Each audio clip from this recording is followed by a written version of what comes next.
Welcome to Currency Trading with Profiforex. This video is devoted to balance lines as the fifth dimension of the market in Bill Williams' trading strategy. The balance line is the line where the price would be if there were no new incoming information affecting the market. According to Newton's first law, the velocity of a body remains constant unless the body is acted upon by an external force. Thus, according to Bill Williams, the price movement will be described by the awesome oscillator in the absence of new information. Let's consider an example. The buyer's power was weaker on the second bar as compared to the first bar. This is proven by the lower maximum of the second bar.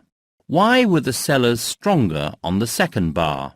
It is because the market received the new information that changed the power balance. If the buyers can raise the market on the third bar higher than the maximum of the first bar, it will mean there have been dramatic changes in the behavior of the stock crowd, which are a harbinger of our deals in the fifth dimension.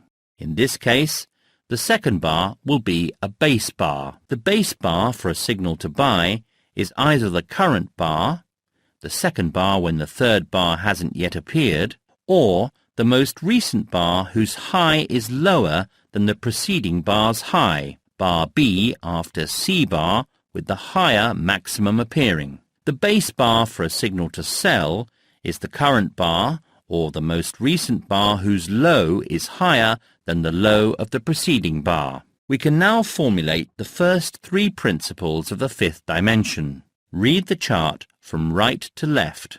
If you're waiting for a buy signal, look at the highs only. If you're waiting for a sell signal, look at the bottoms only.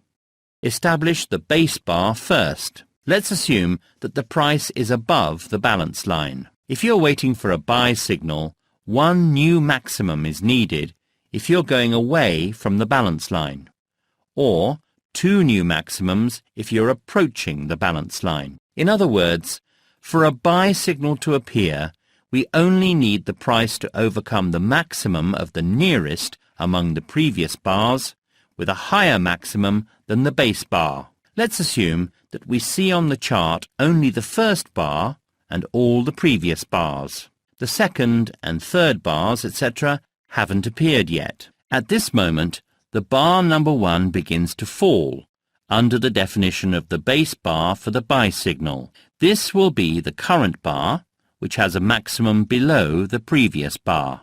The main principle of the buy signal above the balance line is that a buy stop order has to be placed 1 pip above the high of the bar that precedes the base bar. In our case, it's bar number 1. Bar number 2 occurs on the chart with the high that's lower than that of bar number 1, so bar 2 becomes the base bar. The pending order has to be deleted, and a new buy stop must be placed 1 pip above the top of bar number 1, the bar that precedes the base bar 2. The same happens on bar 3 and bar B.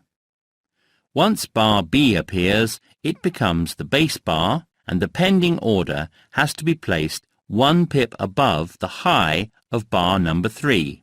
After that, bar 4 occurs, but bar B is still the base bar. In other words, if you read from right to left, this bar is the first with the high lower than that of the preceding bar. The high of bar 4 is lower than the pending order, so you aren't yet in the market.